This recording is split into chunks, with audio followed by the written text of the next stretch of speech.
Welcome to episode 451 of the Selling Your Screenplay podcast. I'm Ashley Scott Meyers, screenwriter and blogger over at sellingyourscreenplay.com. Today I am interviewing Alrik Bursell and producer Jeffrey Allard. They just did a sci-fi feature film called The Alternate. It's a contained thriller where a man finds a portal into a parallel dimension, gets to view his own life in this parallel dimension. We talk in depth about how this film came together. Jeffrey was a producer on the 2003 remake of the Texas Chainsaw Massacre, so he's done some pretty big films, and he's a real sharp business guy, so he has some really interesting things to say about these types of films and just how this film all came together for Alrik and Jeffrey. So stay tuned for that interview. If you find this episode valuable, please help me out by giving me a review in iTunes or leaving a comment on YouTube or retweeting the podcast on Twitter or liking or sharing it on Facebook. These social media shares really do help spread word about the podcast, so they're very much appreciated. Any websites or links that I mention in the podcast can be found on my blog in the show notes. I also publish a transcript with every episode in case you'd rather read the show or look at something later on. You can find all the podcast show notes at www.sellingyourscreenplay.com/podcast, and then just look for episode number 451. If you want my free guide, How to Sell a Screenplay in 5 Weeks, you can pick that up by going to sellingyourscreenplay.com/guide. It's completely free. You just put in your email address and I'll send you a new lesson once per week for 5 weeks, along with a bunch of bonus lessons. I teach the whole process of how to sell your screenplay in that guide. I'll teach you how to write a professional logline inquiry letter and how to find agents, managers, and producers who are looking for material. Really is everything you need to know to sell your screenplay. Just go to sellingyourscreenplay.com/guide. So a quick few words about what I've been working on. Obviously, the film festival is a big piece of what I've been spending my time on. The festival is in now. It's just a couple of weeks, October 7th to October 9th. I've been putting all of this together. Do check out the website, www.sixfigurefilmfestival.com. It's all letters, all lowercase, all one word. You can buy tickets to all the shows. We basically have 10 programs. We're showing 15 short films and 6 feature films. I'm showing my own film, The Rideshare Killer, October 7th at 10 p.m. We're going to be doing a table read of one of the winning screenplays from the contest on Sunday, October 9th at 2 p.m. That should be a fun event for screenwriters. The writers and producers will sit in the audience as actors read the material on stage. And then once the read is done, then the writers and producers who were listening, they will then give notes. And I'll be there, sort of managing it. And, if you come out, I really encourage everybody to listen and to give notes. The more notes that we get for the material, the better it potentially could be. Anyway, if you're in the LA area, please do think about coming out. It'll be great to meet some of the listeners of the podcast, and hopefully just a fun time and a great way of celebrating truly independent film. Once again, you can learn more about the festival. Just go to www.sixfigurefilmfestival.com. Anyways, that's what I've been working on. Now let's get into the main segment. Today, I am interviewing writer-director Alrik Bursell and producer Jeffrey Allard. Here is the interview. Welcome, Alrik and Jeffrey, to the Selling Your Screenplay podcast. I really appreciate you guys coming on the show with me today. Thanks for having us. Yeah, so happy to be here. So maybe you guys can give us a quick overview of your background. How did you get into the entertainment industry? And sort of what were some of those first steps to kind of break in? And maybe Jeffrey, you go first, and then Alrik, maybe you could follow up after that. And, just a quick 1 or 2 minute sort of, overview of kind of your career. Sure. So I was a banker by background for almost 20 years. And back in 2002, my bank got acquired and I was out of work, and a good friend of mine from college created the Bachelor TV series, Mike Fleiss. And so he wanted to also get into the movie business. So he reached out to me, and the idea was he'd have the Hollywood contacts. I'd have the banking finance background. And long story short, I ended up befriending the creators of the Texas Chainsaw Massacre. I acquired 2 option rights to remake their film, and that really kicked it off. Once I acquired the rights, Michael Bay reached out to me, wanted to partner up, and we ended up doing the remake in 2003 with Jessica Biel, and then I did a prequel in 2006 with Jordana Brewster. And I noticed that on your IMDb. And can you just give us just give us a little bit of insight? I mean, how do you go and you option the rights to a, just an iconic film like that? How did you actually get in a position where you could even option those rights? I would think other places, like you mentioned, Michael Bay and stuff. I mean, a guy like that, I would think there's tons of companies trying to get these rights. There are. So these guys, Kim Henkel and Toby Hooper, first of all, were in the middle of a lawsuit. So I had to help settle that out. And that's one of the things I do. I'm kind of a negotiator, deal Gotcha. maker. And so I befriended both of them. And this is one of the few franchises that's not owned by a major studio or major production company that has tons of experience doing these types of deals. And they were kind of anti-big studio because they got burned on multiple projects. The original one was sold to the mob. And so they made very little money from the original one that grossed over 24 million in 1974. So that's close to $1 billion in today's dollars. Mhm. And so they're very wary of dealing with many people, not only them, but then the studios acquired the rights to do 2 sequels. They got burned on that, and they were committed to doing it independently. And when I made that proposal, they'd already written a script. Toby was going to direct it. And it was kind of just what they wanted. And when Michael Bay got involved, it just became a completely different animal. We got, became a much larger deal, bigger financing, and I had to take that deal. They weren't originally excited about that, but in the end, they made a lot more money than they would have. And the franchise has continued because of what we did back in 2003. Got you. That's a fascinating story. So Ulrich, maybe you can do the same thing. Just kind of give us a quick overview, kind of how did you get into the business, and then bring us up to date where you're now directing this new film. Yeah, so I started as a production assistant working on sets, and making my way up in the world in the Bay Area. And then, I made some short films, and that was the path that all directors take. And once I had made my first short film that did really well, played a bunch of film festivals, won some awards and all that stuff, I was like, okay, well, now I'm ready to make my first feature film. Let's do it. And so that was back in like 2013 or 2014. And I basically, it took me like a long time to figure out like what that actually meant. So I had already written the script, like I had gotten that all going, but it wasn't until 2017 when I finally had met Jeff. And this is after already raising some money. This is after like pitching it to like tons of different like production companies and producers and everything. And then I went to the American film market to try to pitch it there. And then basically through our lawyer, who had helped me put all the business package together to like raise money and sign on investors. That's how I met Jeff. So I got introduced to Jeff. And so when I got back from AFM, having struck out after 20 different, pitches where everyone wants me to have the budget raised on my own or to have Brad Pitt already attached to the movie in order for it to happen. I had a coffee with Jeff. He had read the script. And he had just come off of making another movie. And he was like, yeah, this looks good. Like, I'll help you out. I'll join your project and maybe we can like raise a little bit more money. And then that was basically in 2017 in like the winter. And then it took us 1 year of fundraising and we got like maybe half the way there. We made a teaser trailer for the movie. And then later that year, we kind of got a little bit closer, but then we were like, you know what, in order to get to the end, like we have to do some crowdfunding. So we used that teaser trailer for the crowdfunding campaign. And we also raised more money at the same time. And basically in the fall of 2019, we, basically set a production date of like, late November, and then just rushed to hit that deadline and basically got all the money in the last, like the other half of the budget, basically in the last like 2 months or month and a half before we shot the movie.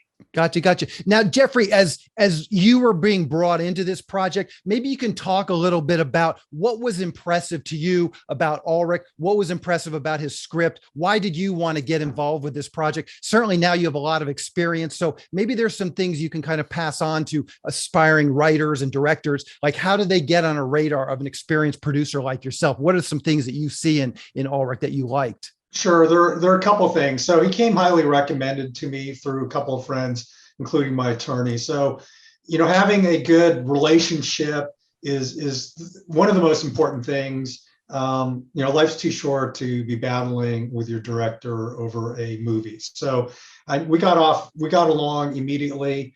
Number two, he lives in the Bay Area. We're both in the San Francisco Bay Area. And while I've produced over 20 movies, very few of them. This would be my third now in the Bay Area, and I wanted to shoot more in the Bay Area. So I want to support local Bay Area filmmakers. I wanted to shoot in my backyard, and we literally shot in my backyard. We shot in my garage. We converted that to a set, and we shot at one of my best friend's house since grade school. He gave us his house. He kind of regrets it, but no, not really. He's an executive producer, and he catered on the set too, because this is one of the lowest budget movies I've ever done. And I love the story. So it was a combination of Alrik, the story, and it was contained because I knew, getting financing on movies is really difficult. And one of the key things that I look for on independent projects is the viability of shooting it within a small budget. And this was a contained production. We shot on 2 locations over 4 weeks, basically, my house, my buddy's house, and then all the exterior shots were just done here locally. But for the most part, we worked within 2 locations. So I knew the script could be done on a very low budget. Now that was important too. Yeah. So, Alrik, let's get into the alternate. Maybe to start out, you can just give us a quick picture logline. What is the logline for this story? So the alternate is about a videographer who discovers a portal to another dimension in which he has the perfect version of his life. So the version of his wife who treats him the way that he wishes his wife treated him, the child they never had, and then the filmmaking career of his dreams. So he starts to go into this other world and like spy on his other family and then, impersonate his other self. And then eventually he decides that he's the person who actually deserves this perfect life, not his other self. And so then he plots to switch places with his alternate and take the good life for himself. And what's the genesis for this story? Where did this idea come from? So the first short film that I made called Strange Thing back in 2013, 2014, it was a movie about a couple who discover a portal to another dimension in their apartment. And then on the other side is this monster, this like ooze monster that ends up, taking over one of the characters and then wreaking havoc in their apartment basically. And so I was trying to write that version as a feature-length movie, and I realized quickly that it's going to be like a $10 million movie. Like there's all these effects, it's all this stuff. Like this monster is just going to be too much to do for 90 minutes. So I started to think about like, what's the scariest thing on the other side of the portal that isn't a monster? And then I thought about like, well, it would be the worst version of me, like the evil me is the scariest thing I could imagine. So I kind of started with that idea, and I actually wrote the ending to the movie first and came up with the way it all kind of comes to an end, and then wrote my way back to the beginning. And I infused a lot of my own life as a filmmaker and, trying to make movies while also like shooting corporate video interviews on the side. And I kind of worked that into the story and, took it from there. And Jeffrey, I'm curious, from your standpoint, like I go to a lot of meetings, I talk to producers, contained low budget sci-fi is a great genre. It travels internationally. How much did that affect you? You mentioned that it could be shot contained, but how much does the actual genre, like if this had been a contained, drama or a contained rom-com, how much would have that affected your perception of the project? Yeah. So I've done, probably 40% of my movies are rom-coms or dramas. So I like doing all types of movies, but what it does affect is the ability to monetize the project. And I knew from the beginning we'd have a much better chance at selling this, recouping our investment, and versus some of the other projects that we've looked at. Sorry about that. Hey, no worries. So, Alrik, let's talk about your writing process a little bit. Just take us through sort of your writing process. Where do you typically write? When do you typically write? Are you someone that writes in the morning? You write late at night? Do you go to Starbucks? Do you have a home office? What does your writing process look like? Well, it's changed a lot since I've had a kid. Like I used to, when I wrote the alternate, I took time off. Like I took probably at least a couple of weeks or at a time, and I would just write every day. And so I would just sit, I'd have my desk that I would sit at, and I would try to write, and then, just make sure that I was putting time in every day. Now I basically try to fit it in wherever I can, which is usually like right before I go to bed at night for like the last hour or so before I go to sleep, or very first thing in the morning, right when I wake up, because for me, it's like, it's really hard throughout the day, like, taking care of a baby and, also with a day job and other projects to work on. It's just so hard to do it in the middle of the day. So it really has to be for me, like either like right before I go to bed, set an hour aside, get it done, or right first thing in the morning. Gotcha. I'm curious, just as Jeffrey just mentioned that, he wanted something he could monetize, and sci-fi is potential for that. How much of that affected you when you were coming up with ideas? Did you sort of understand the business realities of indie film? Did that play into your decision to go with a sci-fi thriller like this? Yeah, it did. And it's not even to the point of like just for this one movie. It was a decision I had made really early on in my career that I'm going to make genre films. Like I'm going to be a genre filmmaker, like for my life. And, and maybe I'll make a genre drama movie here and there or whatever. But like, I love science fiction. I love thrillers. I love horror movies. I love action movies.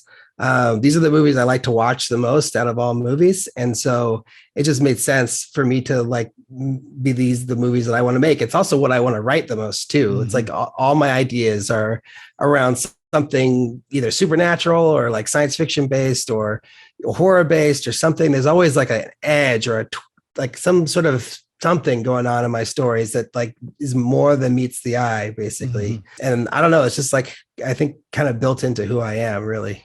Gotcha. So as you had your script finished, take us through some of those initial steps, like before you met Jeffrey. It sounds like you got some money raised, you got some other people involved. So just take us through those steps. Did you enter a screenplay contest? Did you send it out to a manager, agent? Did you send out query letters? What were sort of those initial steps? I did all those things. I sent out query letters. I sent it to managers and agents. I did all these things. I don't know if you've heard of them, but like through Stage 32 and the open we've heard roadmap of them. writers. We've heard of them all. I did about 20 of these pitches, these paid for executive pitches through those different, like I think I did some through Stage 32 and some through roadmap writers. And that was like a really big eye opener because, like even the people who liked it, like there wasn't really much they could do for me really. It was like, I kind of felt like this sort of helplessness, like, oh, like these people, they basically want something that they can like, slap a movie star on and then go make. Like, but even if they loved my idea, even if it was like so great that they couldn't say no, they would never, ever let me direct it. So I was like, this is like, and for someone who was writing to direct, it was very clear that like, that was not a really good way to go. And then like, like some of those I didn't even get the feedback that was promised me from them because I did get a couple accepts or whatever, and then I just never heard back from a couple people, and so that was like the first thing. Then it was like, okay, well now I'm going to just do it myself. So then I reached out to friends and family and basically made a list of everyone I knew in my life who I could ask to invest in this movie, and then I just started asking everybody if they would have lunch with me.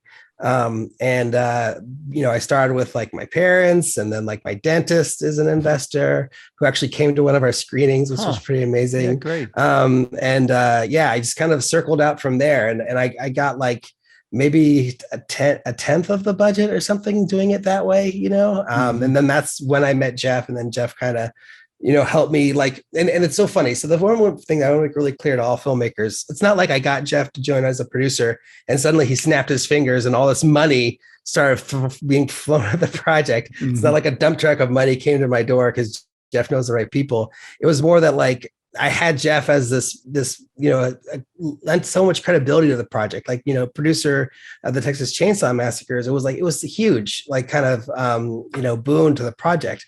And so now I went back to the same people I knew before who had money, and I'd be like, hey, like I've got this amazing experienced producer on board now. Like, now will you meet with me? And then they would be like, yeah, of course. And so basically it was still my network that were pitching and still people that I met through my connections, but it was now that Jeff was willing to pitch with me, it like the outcome of those meetings started to change drastically. And then the getting people to actually sit down with me was way easier once I had Jeff on board. And I have a background in finance and banking, so that helps a lot. There's always a plethora of creativity in all my projects that I work with all my directors, but I have a lot of credibility dealing with investors, having done this before. And so that makes a big difference. I'm like a really solid solid closer. I don't source the potential investors, but when I meet them, I'm good at closing.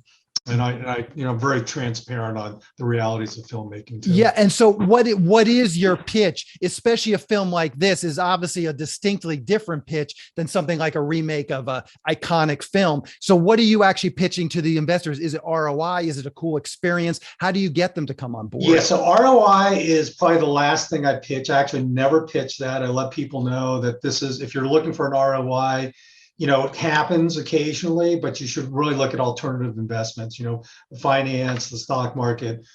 Even the stock market's not doing that great right now, so we might be competing with them.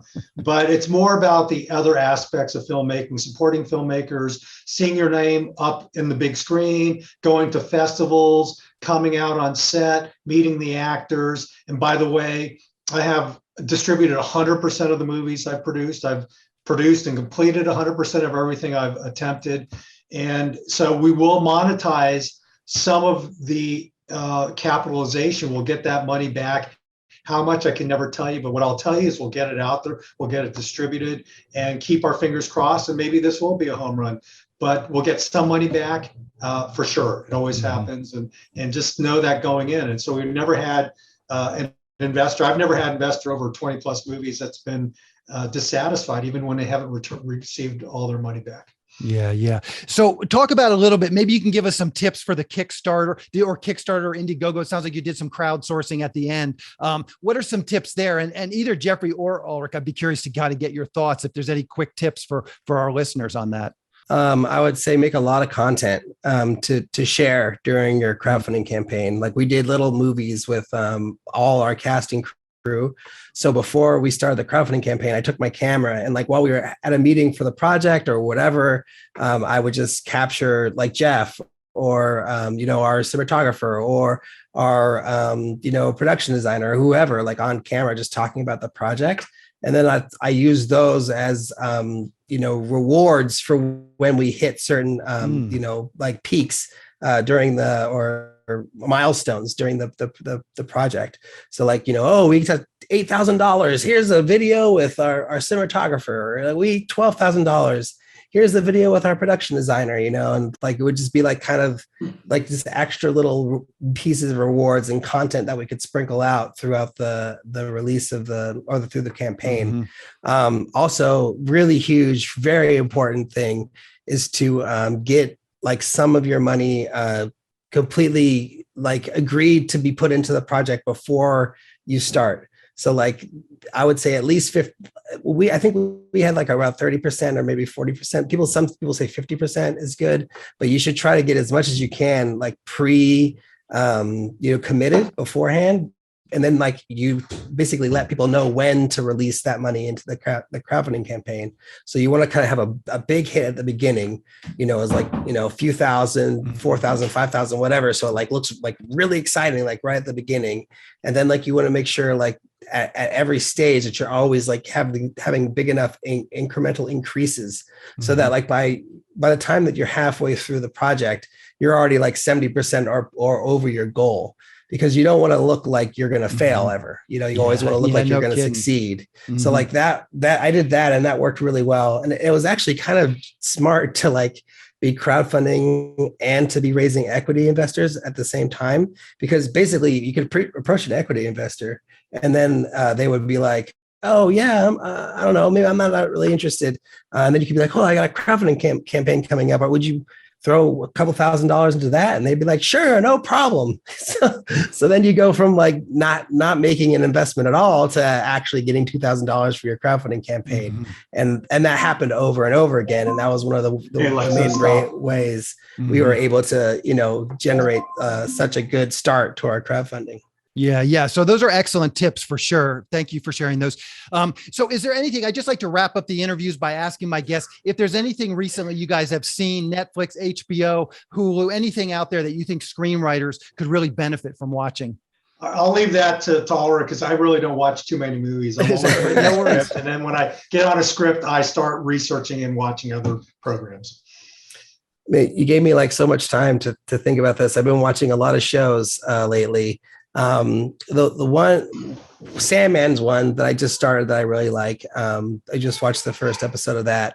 But as for screenwriters specifically, I think Tokyo Vice is one that people should check out, because I feel like the amount of research and the amount of detail that went into making that show, and like how really expertly all the characters are written and the story is woven through the whole series, I thought was really expertly done. So I would definitely make sure to check that one out. Okay, perfect. Yeah, Tokyo Vice. That's a good recommendation. How can people see the alternate? Do you know what the release schedule is going to be like? September 6th on all video digital platforms. Okay. And available on DVD and Blu-ray. Okay, perfect. And what's the best way for people to keep up with what you guys are doing? Twitter, Facebook, Instagram, anything you're comfortable sharing, I will round up for the show notes. Yeah. Instagram for me, Jeffrey Allard. Okay, perfect. I'll get that for the notes. How about you, Alrik? Alrik Bursell on Instagram. And then also we're on Facebook for the alternate film. Okay, perfect. I'm also on Facebook, and then, the Twitter for me as well, Alrik B on Twitter.